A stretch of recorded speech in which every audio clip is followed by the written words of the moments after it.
मधुबन के बाबा, मधुबन के बाबा मुरली वाले, आपका क्या कहना, आपका क्या कहना। ओम शांति। आज 23 फरवरी 2022 के साकार मधुर महावाक्य हैं। आज मीठे मीठे बाप दादा बोले, मीठे बच्चे तुम प्यार से कहते हो मीठे बाबा, तो मुख में रस आ जाता। ईश्वर व प्रभु कहने से वह रस नहीं आता। बाबा ने कहा, मीठे बच्चे तुम प्यार से कहते हो मीठे बाबा, तो मुख में रस आ जाता। ईश्वर व प्रभु कहने से वह रस नहीं आता है। और मुरली का प्रश्न है, कौन सा धंधा सर्वशक्तिमान बाप का है, मनुष्य का नहीं। और उत्तर में बाबा ने समझाया कि पतित आत्माओं को पावन बनाना, सारे विश्व को नया बनाना, यह धंधा बाप का है। बाप ही पावन बनने की शक्ति देते हैं। यह धंधा मनुष्य नहीं कर सकते। मनुष्य तो समझते हैं भगवान जो चाहे वह कर सकता है, हमारी बीमारी भी ठीक कर सकता है। बाबा कहते हैं, मैं ऐसी आशीर्वाद नहीं करता, मैं तो पावन बनने की युक्ति बताता हूँ। मुरली का गीत है, जाग सजनिया जाग। ओम शांति। बेहद का बाप बच्चों को जगाते हैं। माता पिता जिससे सुख मिलने का है, वह आकर अंधियारी रात से जगाते हैं। तुम माता पिता के बच्चे हो, जानते हो हम घोर अंधियारे में थे, अब जाग रहे हैं। यूं तो सारी ईश्वरीय फैमिली है, सारी दुनिया के जो मनुष्य मात्र और यह सारी दुनिया है, यह है गॉड फादर की फैमिली। माता पिता गॉड फादर को कहा जाता है। अब गॉड फादर बिगर अपनी स्त्री के बच्चे कैसे पैदा करें। खास भारतवासी कहते हैं कि तुम माता पिता हो, यह हो गई फैमिली।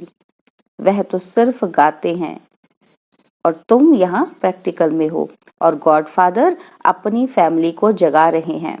जागो बच्चे और बच्चियां, अब रात पूरी होती है, अब दिन आने वाला है। गाते तो हैं, ज्ञान सूर्य प्रगटा, परंतु अर्थ कुछ समझते नहीं। भल कितने भी वेद शास्त्र पढ़े हैं, परंतु समझते नहीं। जो समझते हैं वह अच्छी कमाई करते हैं, जो बेसमझ होते हैं वह दिवाला मारते हैं। बाप कहते हैं, बच्चे माया ने तुमको कितना बेसमझ बना दिया है। एक तरफ कहते हो ओ गॉड फादर, और दूसरी तरफ कहते परमात्मा सर्वव्यापी।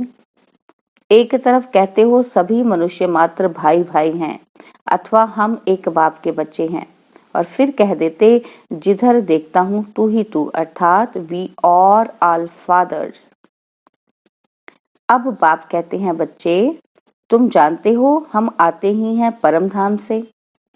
सभी धर्म वाले किसी न किसी भाषा में कहते हैं ओ गॉड फादर, तो फादर मदर की फैमिली हुई ना।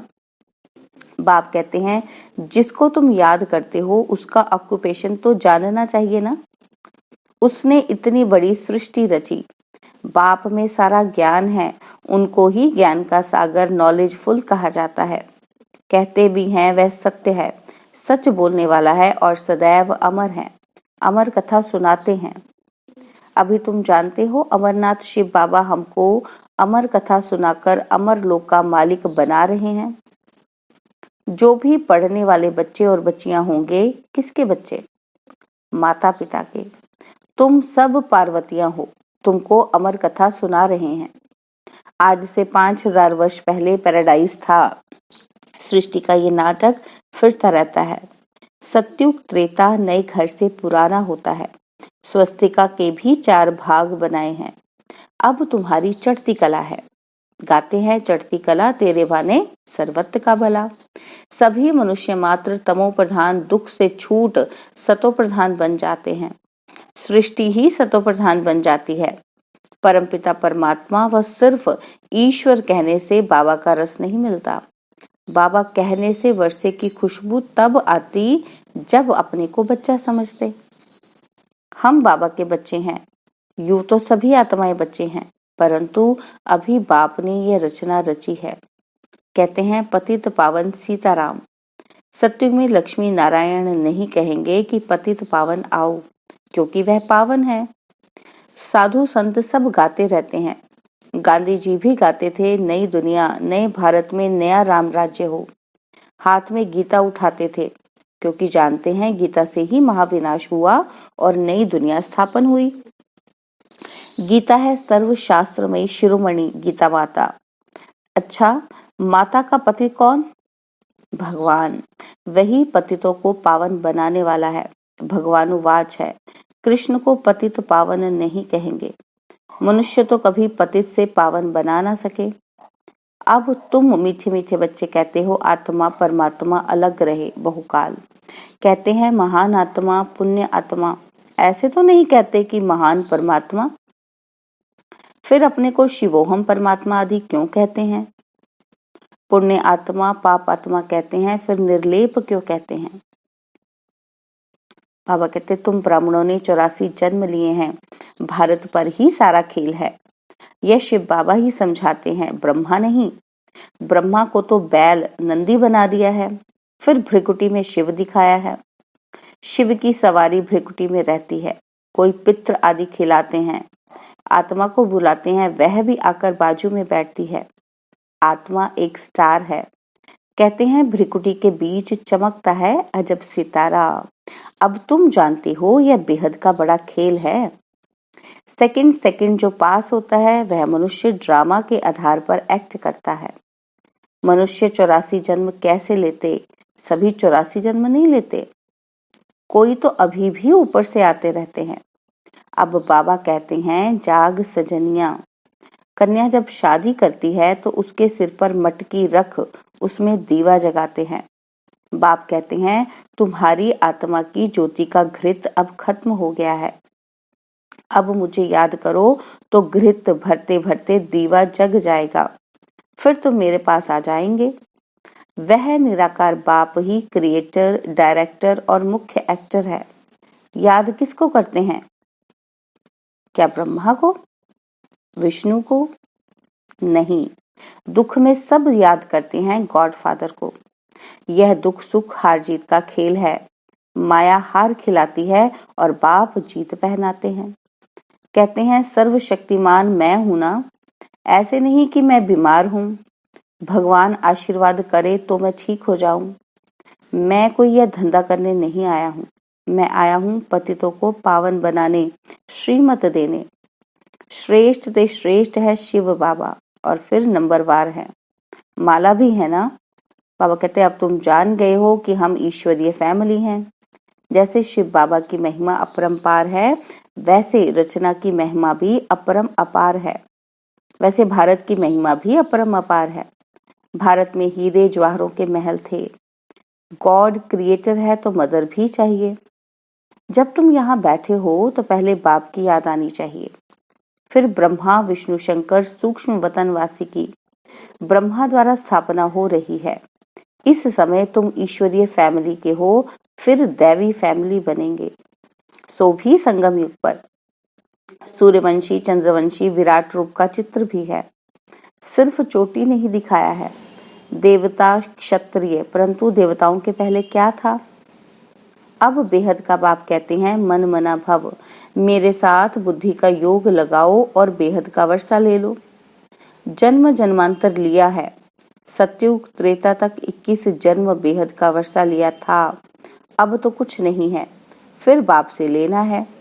वह तो कहते परमात्मा नाम रूप से न्यारा है, और वह कहते यहाँ आएगा। अरे गीता में है श्रीमद् भगवत गीता, भगवानुवाच, कृष्ण को भगवान नहीं मानेंगे। यह सब ड्रामा में नूंद है।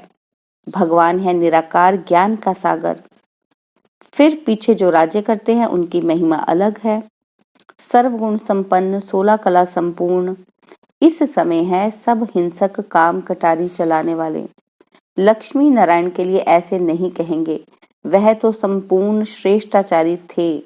तो बाप की महिमा अलग है। हर एक मनुष्य मात्र का अलग अलग पार्ट है। कितनी छोटी आत्मा, उसमें सारा पार्ट भरा हुआ है। हूँ मैं भी आत्मा, परंतु मुझे सुप्रीम कहते हैं।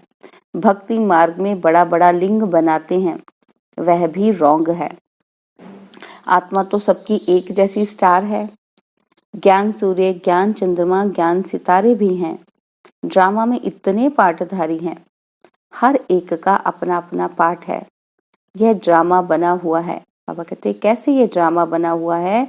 इसको कहा जाता है कुदरती नाटक। बाकी वह नाटक तो कॉमन है। 4 घंटे का रील होगा, इनका रील तो 5000 वर्ष का है। वो लोग फिर कहेंगे कलयुग की आयु 4,32,000 वर्ष है। कितने गपोड़े हैं। मौत सामने खड़ा है तो भी घोर अंधियारे में पड़े हैं। बाप कहते हैं, अब जागो, तुम भगत भगवान को याद करते आए हो। अब बाप कहते हैं, भक्ति मार्ग खत्म होता है, मैं आया हूँ ज्ञान से सोचरा करने। इस समय मनुष्य में देखो क्रोध कितना है, लड़ाई ही सीखते रहते हैं। जब रावण राज्य शुरू होता है तब यह सब शुरू होता है। सत्युग में तो है ही राम राज्य। अब बाप कहते हैं, मैं तुम बच्चों को राजाओं का राजा बनाता हूँ। फिर तुम जब गिरते हो तो पावन राजाएं फिर पतित बन जाते हैं। अभी तो वह भी नहीं है। बाप कहते हैं, बच्चे तुम हमेशा समझो कि शिव बाबा इस द्वारा सुना रहा है। जो सुनकर यह महाराजा महारानी बने थे वही अब पतित बने हैं। यह है आसुरी सृष्टि और वह है ईश्वरीय सृष्टि। राम और रावण नाम मशहूर है। रावण का अर्थ कोई भी समझते नहीं। नर और नारी दोनों में 5 विकार हैं, तब 10 शीश दिखाते हैं, इसलिए इनको रावण राज्य कहा जाता है। दीपमाला में पूजा करते हैं। महालक्ष्मी को 4 भुजाएं देते हैं, 2 लक्ष्मी की, 2 नारायण की। बाकी विष्णु कोई और चीज नहीं है। अब तुम राजाओं के राजा बनेंगे, डबल सिरताज। इस समय तुम सुदर्शन चक्रधारी बनते हो। तुम जानते हो हम 84 जन्म लेते हैं। बेहद के बाप से बेहद का सुख और हद के बाप से हद का सुख मिलता है। सतयुग है ब्रह्मा का दिन और कलयुग है ब्रह्मा की रात। प्रजापिता भी जरूर यहाँ होगा। शिव बाबा की संतान तो सब हैं, फिर ब्रह्मा द्वारा ब्राह्मण और ब्राह्मणियां रचते हैं। नहीं तो इतने बच्चे कैसे अडॉप्ट होंगे? शिव बाबा ब्रह्मा द्वारा अडॉप्ट करते हैं। बाप कहते हैं, मेरे तो तुम ही हो। अब तुमको नया जन्म मिलता है। दादी की प्रॉपर्टी तुमको मिलती है। विश्व की राजाई मिलेगी ब्रह्मा द्वारा।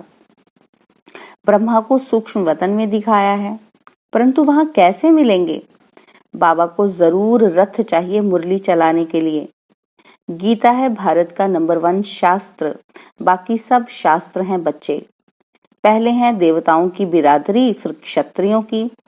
जो भी धर्म स्थापन करते हैं वह पहले सतो फिर रजो तमो में आते हैं। जैसे क्राइस्ट आया वह पहले पवित्र था। जब तक कोई विकर्म ना हो तो दंड मिल न सके। सतयुग में पवित्र आत्मा आएगी, वहां माया ही नहीं तो दुख भी नहीं। हमारे विकर्म तब शुरू होते हैं जब वाम मार्ग में जाते हैं। यह समझने की बातें हैं। विकर्माजीत संवत भी है, फिर है विक्रमी संवत। कथाएं तो बहुत हैं। मोहजीत राजा की कथा, मोहजीत है लक्ष्मी नारायण। वह है राम राज्य, अभी है रावण राज्य। रावण को जलाते हैं। आधा कल्प राम राज्य, फिर आधा कल्प के बाद रावण राज्य होता है। इस स्वदर्शन चक्र को तुम जानते हो। तुम सब गॉड फादरली चिल्ड्रन हो। डायरेक्ट बाप ने ब्रह्मा द्वारा अडॉप्ट किया है, इसलिए तुमको सिकिलदे बच्चे कहते हैं। अच्छा, मीठे मीठे सिकिलदे बच्चों प्रति माता पिता बाप दादा का याद प्यार और गुड मॉर्निंग। रूहानी बाप की रूहानी बच्चों को नमस्ते। हम रूहानी बच्चों की रूहानी बाप दादाजी को दिलवाजान सिकवा प्रेम से नमस्ते। ओम शांति। प्यारे बाबा, मीठे बाबा, मेरे बाबा, शुक्रिया बाबा, शुक्रिया बाबा, शुक्रिया बाबा। धारणा के लिए मुख्य सार है। पहला पॉइंट है, आत्मा रूपी दीपक को सदा जागृत रखने के लिए याद का घृत डालते रहना है। याद से आत्मा को सतो प्रधान बनाना है। सेकंड पॉइंट है, सदा ज्ञान सोझरे में रहना है। बेहद नाटक को बुद्धि में रख स्वदर्शन चक्रधारी बनना है। बाबा ने आज वरदान दिया, व्यर्थ संकल्पों के तेज बहाव को सेकंड में स्टॉप कर निर्विकल्प स्थिति बनाने वाले श्रेष्ठ भाग्यवान भव। व्यर्थ संकल्पों के तेज बहाव को सेकंड में स्टॉप कर निर्विकल्प स्थिति बनाने वाले श्रेष्ठ भाग्यवान भव। बाबा कहते हैं यदि कोई भी गलती हो जाती है तो गलती होने के बाद क्यों, क्या, कैसे, ऐसे नहीं वैसे, यह सोचने में समय नहीं गवाओ। जितना समय सोचने स्वरूप बनते हो उतना दाग के ऊपर दाग लगाते हो। पेपर का टाइम कम होता है, लेकिन व्यर्थ सोचने का संस्कार पेपर के टाइम को बढ़ा देता है। इसलिए व्यर्थ संकल्पों के तेज बहाव को परिवर्तन शक्ति द्वारा सेकंड में स्टॉप कर दो तो निर्विकल्प स्थिति बन जाएगी। जब यह संस्कार इमर्ज हो तब कहेंगे भाग्यवान आत्मा। स्लोगन है, खुशी के खजाने से संपन्न बनो तो दूसरे सब खजाने स्वतः आ जाएंगे। स्लोगन, खुशी के खजाने से संपन्न बनो तो दूसरे सब खजाने स्वतः आ जाएंगे। ओम शांति। और अब यह एक बहुत अच्छी वीडियो भी जरूर देखें।